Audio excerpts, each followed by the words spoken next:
परवेज, तुम क्या काम करते हो? तो तुमसे मतलब है? नहीं है, मतलब बीवी हूँ मैं तुम्हारी। और कल को अगर सजीला के ससुराल वाले मुझसे ये सवाल करेंगे कि तुम्हारा शौहर क्या काम करता है, उसका ऑफिस कहाँ है, क्या जवाब दूंगी मैं? तुम उनसे कह देना कि क्या बोलो। तुम उनसे कह देना कि तुम्हारा शौहर एक बहुत बदतमीज आदमी है, उसे बात करने की तमीज नहीं, औरतों की इज्जत नहीं करता, और खास तौर पे बीवी को तो वो अपनी पैर की जूती समझता है। सही है, बिल्कुल मैं ये बात कह दूंगी, और साथ में ये कह दूंगी कि सजीला के साथ भी वो लोग इसी तरह पेश आए, है ना? बकवास बंद करो अपनी। तुम कुछ गलत काम तो नहीं करते ना परवेज? हाँ, गलत काम। मैं चोरी करता हूँ, डाके डालता हूँ, बल्कि भत्ते भी वसूल करता हूँ, ठीक है?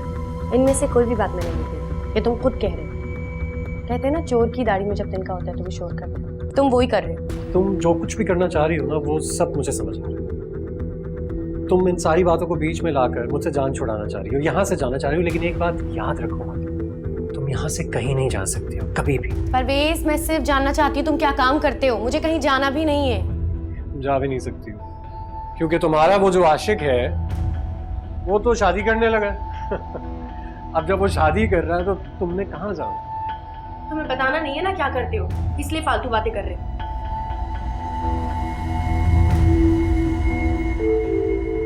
लोगों का मेरे बिजनेस के बारे में शक करना कोई अच्छी बात नहीं। अम्मी से कहता हूँ कि सजीला और राफिया की शादी के मामला जरा जल्दी जल्दी निपटा दें। अच्छा हुआ बेटा तुम आ गए। जी, वो किरण के कपड़ों का नाप चाहिए था, कपड़े सिलवाने थे। How sweet. अरे बेटा रहने दो, मैं कर रही हूँ ना, खामखा तुम्हारी अम्मी को क्या तकलीफ देनी। नहीं आंटी, वो बड़े दिल से कर रही हैं, बहुत शौक से सारी मेरी शादी की तैयारियां कर रही हैं। मैं तो उनके भले के लिए कह रही थी, खामखा परेशान होगी, मैं सब कुछ बना रही हूँ ना। किरण जाओ बेटा, तुम नाप का जोड़ा ले आओ।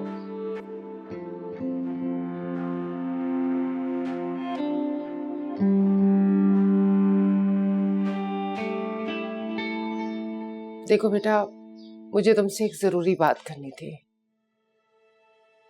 किरण मेरी इकलौती बेटी है, उसके सुकून, उसके इत्मीनान का मैं बहुत ख्याल रखती हूँ, और फिर उसकी तबीयत भी ठीक नहीं रहती, इसीलिए मुझे उसका बहुत ख्याल रखना पड़ता है। आंटी आप बेफिक्र हो जाइए, मैं किरण का पूरा ख्याल रखूंगा। Very good.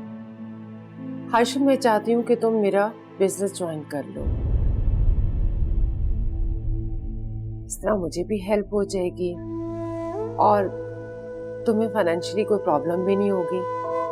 आंटी मैं किरण से शादी इसलिए नहीं कर रहा हूँ कि आप मुझे ये सब। मैं जानती हूँ बेटा, मैं तो बस ये चाहती हूँ कि किरण को कोई मुश्किल ना हो। तुम अपने CSS के एग्जाम भी साथ में दे देना, और जब तुम्हारा CSS कंप्लीट हो जाएगा तो तुम मेरे ऑफिस की जॉब छोड़ देना। सॉरी आंटी, ये मुमकिन नहीं है, और ना ही मैं आपकी ऑफर कबूल कर सकता हूँ। सच बात तो यह है कि मेरी अम्मी पहले ही इस बात से बहुत ज्यादा खफा है कि शादी के बाद हम किरण के साथ किरण के घर में रहेंगे, और सिर्फ किरण के एहसास की वजह से मैंने हाँ भी भर ली थी, वरना मैं अपनी अम्मी को खफा नहीं कर सकता। और अब ये जॉब। बेटा तुम अपनी अम्मी को समझाओ, वालिदैन तो अपनी औलाद के लिए, उसके सुकून, उसके इत्मीनान के लिए बहुत कुछ करते हैं। मैं भी जो कर रही हूँ वो अपनी बेटी के लिए कर रही हूँ। मैं जानती हूँ तुम बहुत ज़हीन हो, CSS कंप्लीट कर लोगे।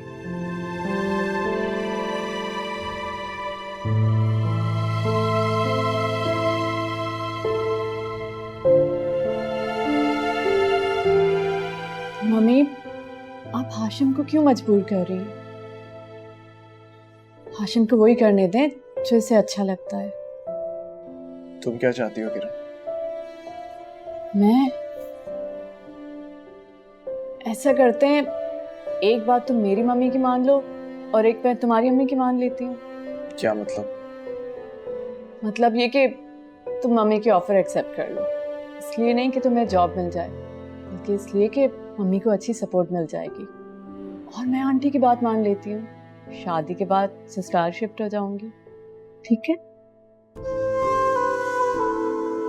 ठीक है।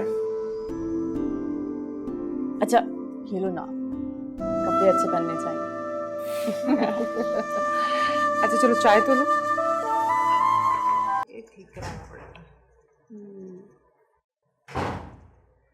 परवेज कहाँ जा रहे हो? बात सुनो, मुझे जरूरी काम है। जो भी बात है जल्दी करें। हर वक्त हवा के घोड़े पर सवार रहते हो, बंदा तुमसे बात ही नहीं कर सकता। तुम जाओ, भाई के लिए चाय बना कर लाओ। अम्मा चाय नहीं, मैं पेजे के लिए ठंडा शरबत बना कर लाती हूँ ताकि ठंडे दिमाग से ये आपकी डिमांड सुने और उसे पूरा भी कर दें। अच्छा अच्छा चलो शरबत ले आओ। देख परवेज, बात यह है कि बस ज्यादा लंबी तमहीद नहीं मैंने सुननी है, जो भी है साफ साफ बोले। साफ और सीधी बात यह है कि मुझे तुमसे पैसे चाहिए। सजीला के ससुराल वाले उसे 2.5 तोले की कंगन पहना गए। अब हमारी भी नाक का सवाल है, हमें भी तो कुछ करना पड़ेगा ना। अब आपकी नाक ऊंची रखने के लिए मैं अपनी नाक कटवा दूं? मेरे पास इस वक्त कोई पैसे नहीं। बहन की इज्जत का सवाल है, शादी पे कम से कम 25-30 लाख रुपए का तो खर्चा होगा ना। 25-30 लाख? क्या कह रही हैं आप? ओ, अभी तो मैंने इसमें गाड़ी का खर्चा शामिल नहीं किया। अच्छा अच्छा अच्छा, तो अभी गाड़ी का खर्चा शामिल नहीं किया, तो एक काम करें ना, क्यों शामिल नहीं कर रही है गाड़ी का खर्चा? गाड़ी डालें, बल्कि गाड़ी छोड़ें, जहाज देते हैं ना इसको जहेज में, उसका खर्चा डालें। सुन लिया ना अम्मा, मुझे पता था कि मेरे साथ यही सब होगा। अल्लाह क्या मुसीबत है भाई। हाँ हाँ, हम बहनें तो तुम्हारे लिए अब मुसीबत ही है। हो गया ना शुरू वही ड्रामा जिससे मना किया हुआ है मैंने। मैं पहले ही बड़ी मुश्किल में हूँ, तुम लोग समझ क्यों नहीं रहे हो? मेरा कारोबार अच्छा नहीं जा रहा और वो कमीना मामू।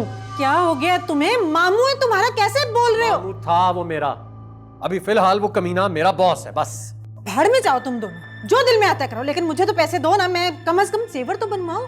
जेवर खरीदने की क्या जरूरत है? ये हादिया का जेवर पड़ा हुआ है, किसके काम आना है? उठाकर दे दे इसको। बल्कि फर्नीचर भी है, किसी ने हाथ नहीं लगाया, वो सारा इसको दे दे। बाकी शादी का खाना और इंतजामात मैं देख लूंगा, इससे ज्यादा की उम्मीद मुझसे कोई ना रखे। और वो इलेक्ट्रॉनिक्स, उसका क्या होगा? वो कौन देगा? ओ जरा बैठ तुझे मैं बता। देख मेरी बात गौर से सुन, हादिया का सारा सामान वैसे का वैसे पैक पड़ा है, वो ले जाना। बाकी सारे खर्चों की भाई ने हामी भर ली है ना। अम्मा, हादिया देगी मुझे अपना सामान? क्यों नहीं देगी? किस लिए नहीं देगी? देना पड़ेगा उसे। छोड़ उसको। तो ये बता, ये वाला सेट में सोच रही थी कि तुम्हारी सास को दे दो। दे दे, सब उसी को ही दे दे। मुझे तो वैसे भी कुछ नहीं मिला, सब उसी को दे दें आप। अगले महीने की 3 तारीख को हाशिम की शादी है। जा रही है क्या? दिल तो नहीं चाह रहा, लेकिन खाला तो लाजमी तौर पे जाएंगी ना, और अगर वो गई तो हमें भी साथ जाना पड़ेगा। वैसे तुम्हें भी तो बुलाया, तुम आओगी क्या? क्या लगता है आपको अम्मी, मुझे जाना चाहिए? तुम्हारी मर्जी है। वैसे परवेज का जैसे मिजाज है ना, मैं समझती हूँ तुम्हें नहीं आना चाहिए। सही कह रही हैं अम्मी। जब माजी बार बार आपका आज आके खराब करता है तो उसे भुला देना ही बेहतर होता है। सच? अच्छा बताओ, सजीला की शादी का क्या हुआ? बात पक्की हो गई अम्मी, तो तैयारियां भी शुरू हो गई। चलो अच्छा है, आपा ने कुछ सामान बना लिया। बनाना क्या है अम्मी, सब मेरा उठा के देने का प्लान है। जेवर और कपड़े तो पहले ही ले लिए थे, अब इलेक्ट्रॉनिक्स भी देना है। अरे कैसी बातें कर रही हो? वो सामान हमने तुम्हें तुम्हारे इस्तेमाल के लिए दिया था, सजीला की शादी के लिए तो नहीं दिया था ना। और तुम्हें देखो, जेवर और कपड़े उन लोगों को क्यों दिए तुमने?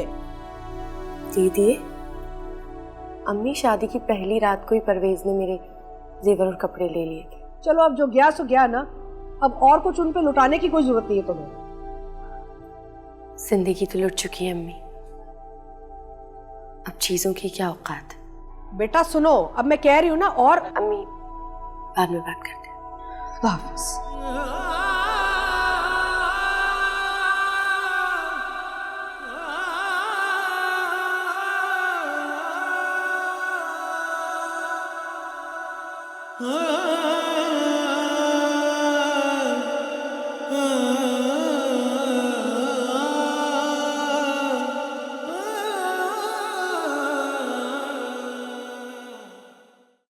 क्या बात है, हाशिम के इतने अमीर खानदान में शादी हुई है, उसे ये रिश्ता मिला कहाँ से?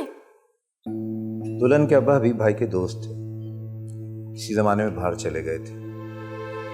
किरण की अपनी भी ख्वाहिश थी कि अपने मरहूम अब्बा के दोस्त के बेटे के साथ ही शादी हो उसकी। अच्छे दोस्त और इतना बड़ा दिल, मेरा मतलब है जायदाद होने के बावजूद इतना बड़ा दिल कि एक गरीब घर के बच्चे से अपनी बच्ची की शादी करा दी। अरे हाशिम की तो किस्मत जाग गई है। हाँ बस खुदा की मर्जी है।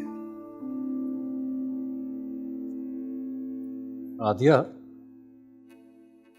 क्या अम्मा ने तुमसे सजीला के रिश्ते और उसके जहेज के बारे में कोई बात की है? हाँ की थी। तो फिर क्या जवाब दिया तुमने उन्हें? इस घर में मेरी हैसियत है इनकार करने की?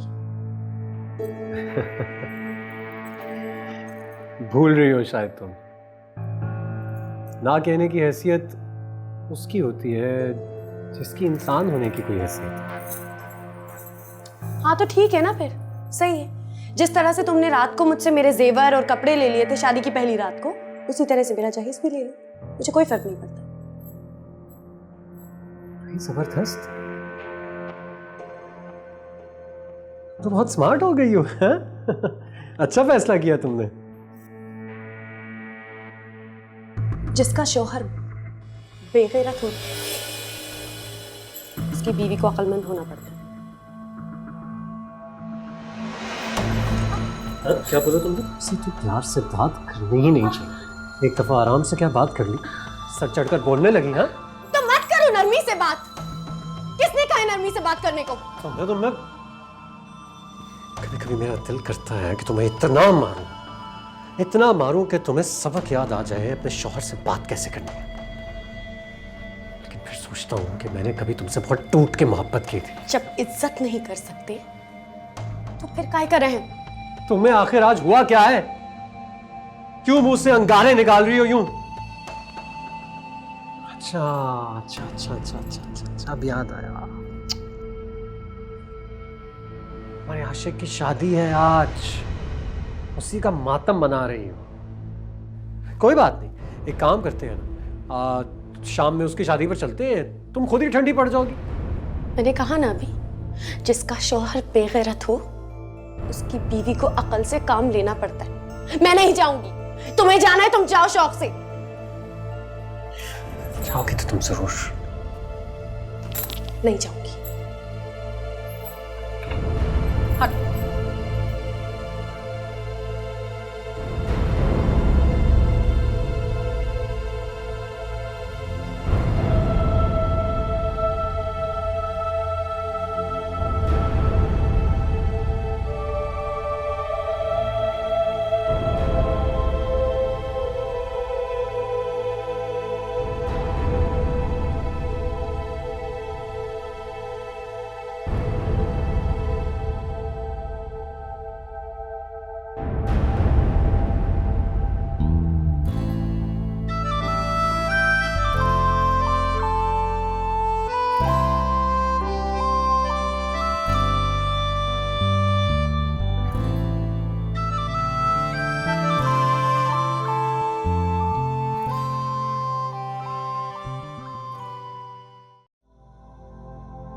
किसी और की बीवी होकर मैं उसे याद कर रही हूँ जो अब किसी और का हो गया है।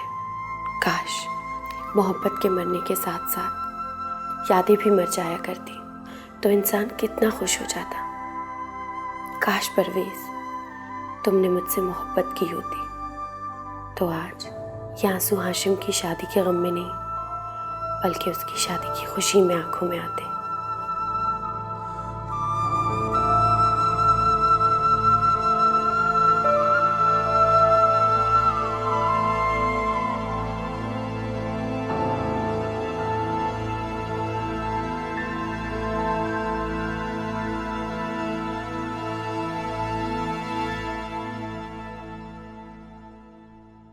मैं तुमसे बहुत शर्मिंदा हूँ नगमा। मैं भाई होकर भी तुम्हारे काम नहीं आ सकता।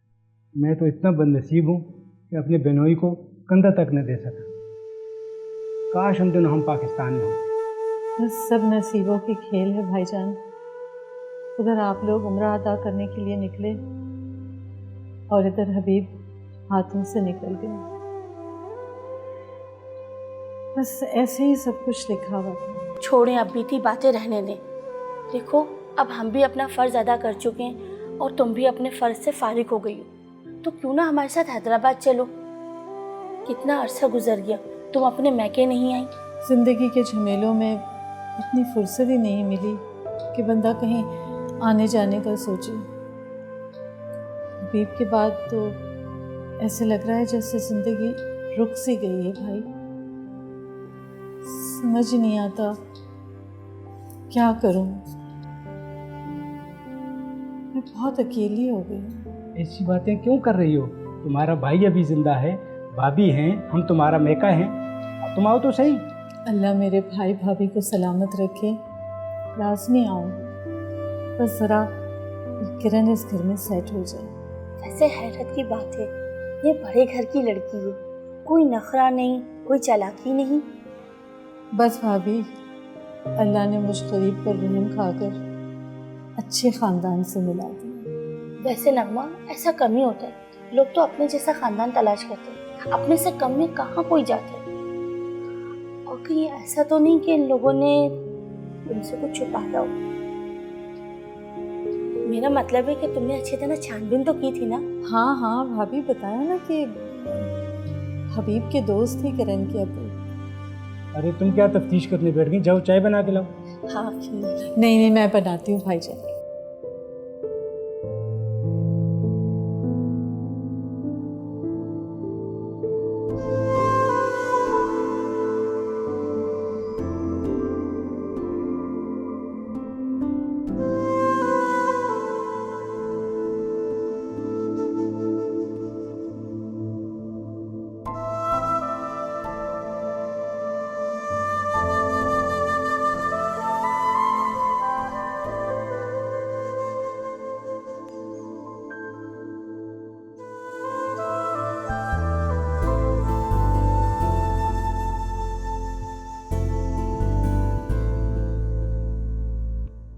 कैसी लगी?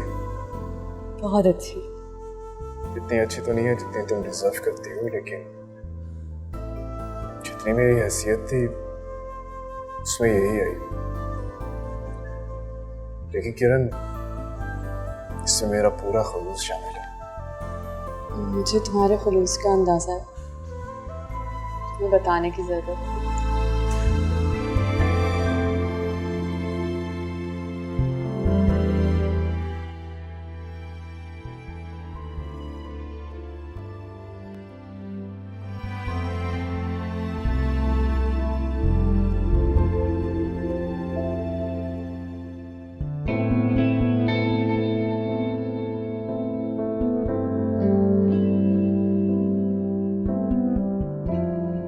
दरअसल कपड़े बहुत हैवी और गर्म है, ऊपर से ज्वेलरी भी। हाँ, मसला गर्मी का तो है और एसी भी नहीं है। पता नहीं मैं कैसे लगवाना भूल गया, लेकिन तुम फिक्र मत करो, जैसे तैसे भी होगा मैं एसी लगवा दूंगा। मैं नहीं, हम कोशिश करेंगे कि अपने तमाम मसलों को मिलकर हल करें।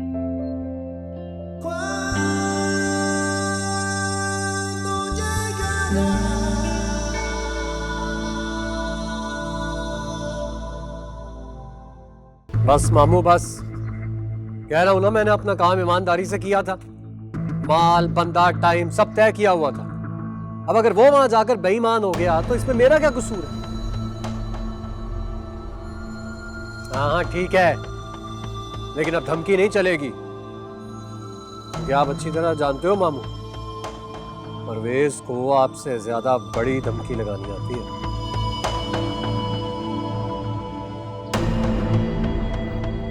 आया मुझे धमकी देने वाला, देखता हूं क्या बिगाड़ लेता है ये मेरा।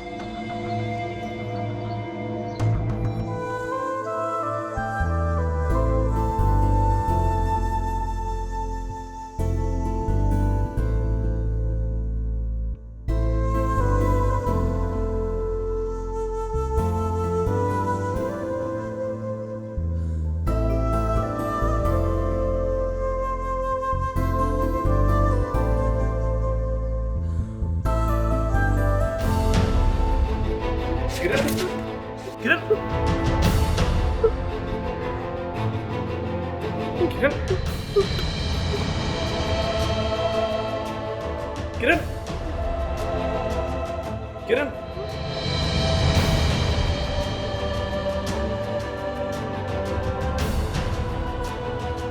किरण उठो।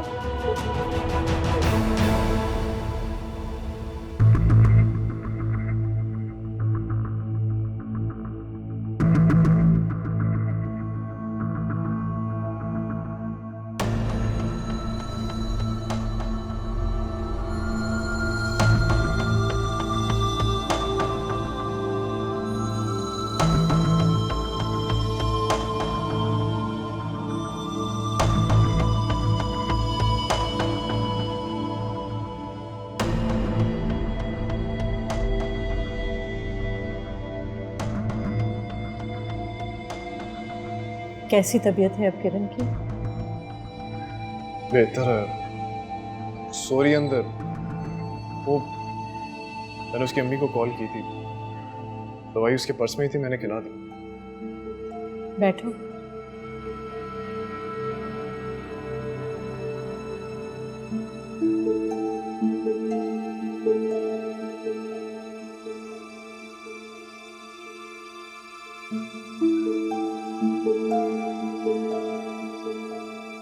तुम किरण की बीमारी के बारे में जानते थे पहले से?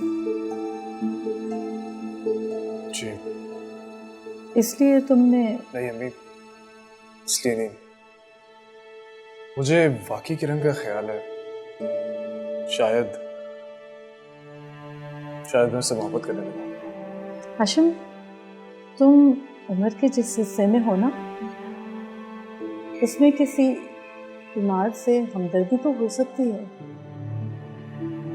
लेकिन मोहब्बत नहीं हो सकती। अम्मी आप गलत समझ रही हैं। पहले गलत समझती रही, अब तो सही समझी हूँ। तुम्हें भी, किरण को भी और मिसेस कमाल को भी। कितना अच्छा सौदा किया है तुम सबने मिलकर। ऐसा जाल बना है मुनाफे का कि कोई नहीं बच सकता इसमें से। नुकसान में तो मैं रही। मेरा एतबार, मेरा मान, मेरा भरोसा, सब कुछ खसारे में चला गया। मैं आपको बताना चाहता था, सिर्फ इस खौफ से नहीं बताया कि कहीं आप इनकार ना करते। तुम शायद सब कुछ बता देते अगर तुम वाकई सिर्फ और सिर्फ अपनी मोहब्बत के हाथों मजबूर होकर ऐसा कर रहे होते, तो मैं भी इंसानी हमदर्दी की मिसाल बनकर तुम्हारे सामने खड़ी होती।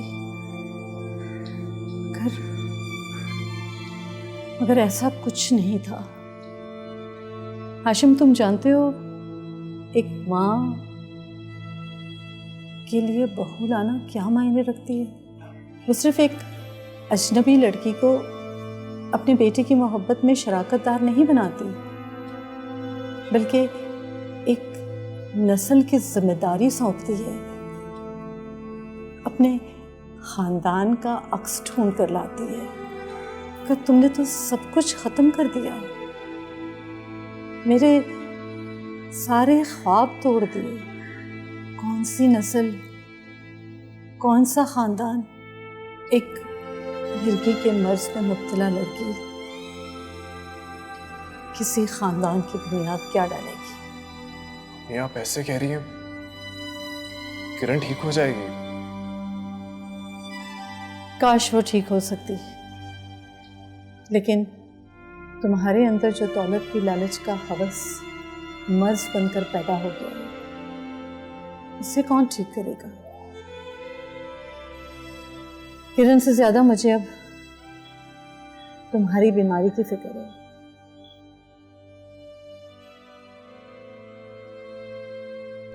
मैं तो सिर्फ। अब तुम एक काम करो। क्या काम? तुम किरण को लेकर उसके घर शिफ्ट हो जाओ, इससे पहले कि इस खानदान में किरण की बीमारी का सबको इल्म हो और तुम्हारी इस सौदेबाजी के बारे में पता चले। मैं अकेली रह लूंगी। नहीं, मैं कहीं नहीं जाऊंगा, मैं यहाँ आपके साथ रहूंगा। मगर मैं अब तुम्हारे साथ नहीं रहना चाहती।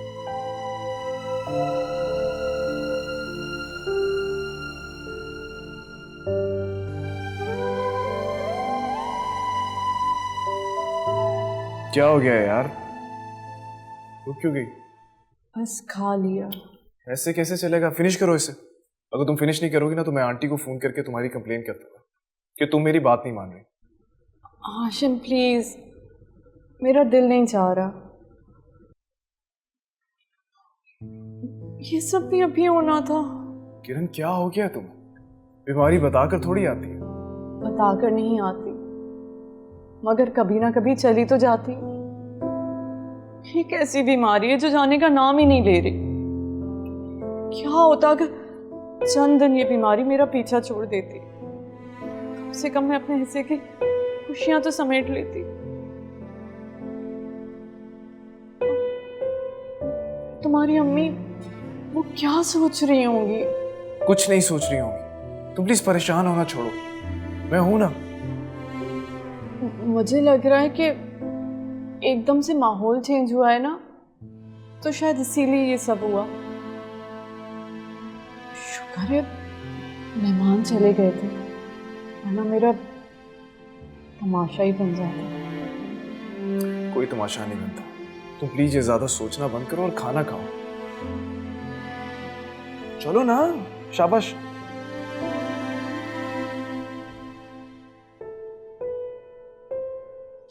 मुझे भाभी और भाईजान के पास हैदराबाद चले जाना चाहिए।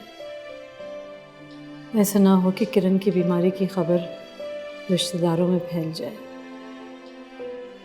मेरा इन दोनों की ज़िंदगी से निकल जाना ही बेहतर है, मेरे लिए भी और हाशिम और किरण के लिए भी।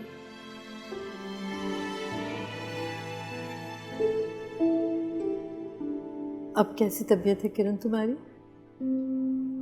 जी बेहतर हूँ, अल्लाह पाक तुम्हें सेहत दे। आंटी आई एम सॉरी, पता नहीं क्यों। सॉरी कहकर मुझे शर्मिंदा मत करो बेटा।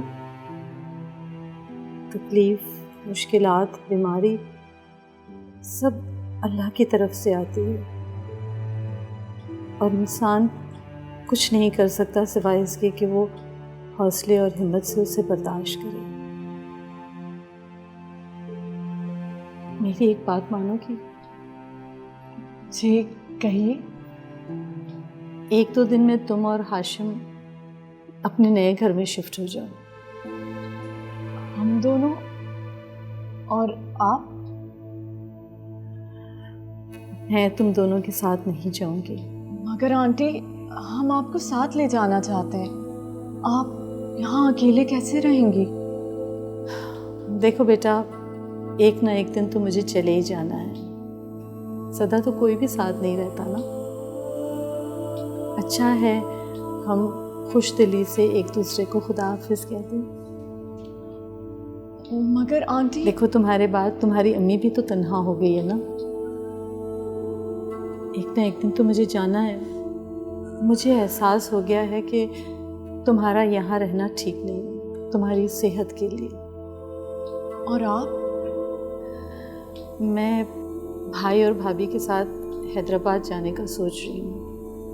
बहुत अरसे से वो लोग भी मुझे बुला रहे हैं। आपने हाशिम से बात की है? वो मान गया है? बात तो की थी मैंने, माना तो नहीं है, मान जाएगा। मैं चाहती हूँ कि तुम दोनों खुश रहो। अच्छा किया तुम लोग नए घर शिफ्ट हो गए हो। गाड़ी कैसी लगी? मम्मी आपने बहुत तकल्लुफ़ कर दिया। ओफो, शादी के बाद मेरी बेटी इतनी समझदार हो गई कि गिफ्ट दिया हुआ तकल्लुफ़ लग रहा है। किरण सही कह रही है आंटी। अब आप मुझे भी किरण के लिए कुछ करने दीजिए। तुमने मेरी बेटी को खुशी दी है, उसके चेहरे पे मुस्कुराहट आ गई, मेरे लिए यही बहुत है। और वैसे भी ये गाड़ी किरण के बाबा ने गिफ्ट की है। तो मुझे ये बताओ, तुम ऑफिस कब से ज्वाइन कर रहे हो? आंटी, मैं जॉब कर रहा हूँ और देखो बेटा, इतना बड़ा बिजनेस संभालना मेरे लिए बहुत मुश्किल है। बेटा तो कोई है नहीं, सोचा था दामाद को ही बेटा बनाऊंगी। मैं हूँ आपका बेटा, मगर ये सब कुछ मेरे लिए। बेटा कह रही हूँ ना, तो बहस किस बात की? क्यों किरण? मम्मी बिल्कुल ठीक कह रही हैं हाशिम। वैसे भी तुम जॉब तो कर रहे हो, फिर वो जॉब छोड़ के मम्मी के ऑफिस में कर लो, सिंपल। मैं क्या कह सकता हूँ? हाँ कह सकते हो, क्योंकि ना सुनने की हम दोनों को आदत नहीं। ये शीरा कहाँ चली गई? मैं खाना लगवाती हूँ। नहीं मम्मी, डिनर हम बाहर करेंगे, रहने दे। बल्कि आप ही चले ना हमारे साथ। अरे नहीं बेटा, मुझे तो ऑफिस का इतना काम करना है, तुम लोग जाओ, एंजॉय करो।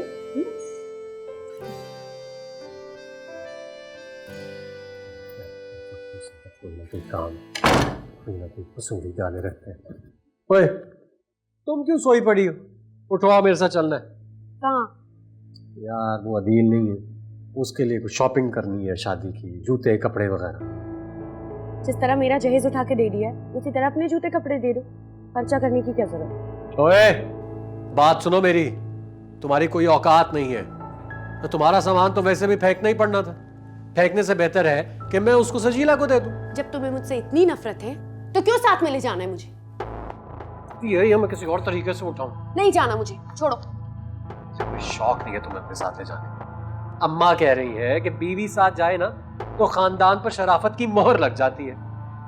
मुझे नहीं जाना। देखो, अगर तुम्हारे मेरे बीच में कोई मोहब्बत होती है तो मैं तुम्हें अपनी बाहों में उठा कर लेके जाता, लेकिन जिस तरह का रिश्ता है ना मेरा तुम्हारा, तुम्हारी खुद से पकड़ के ले जाना पड़ेगा। आप चाहती हो कि ऐसे करूं? छोड़ो। मैं मुंह धोकर आ रहा हूं, तब तक तैयार हो।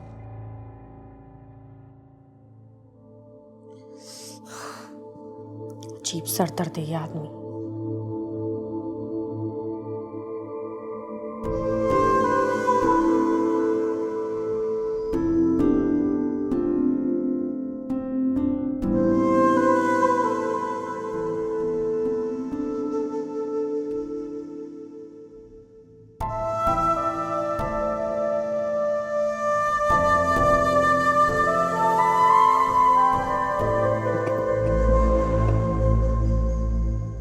कहाँ बैठते हैं?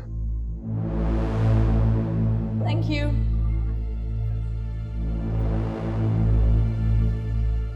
जैसे तुम याद कर रही थी, वो आखिर आ ही गया।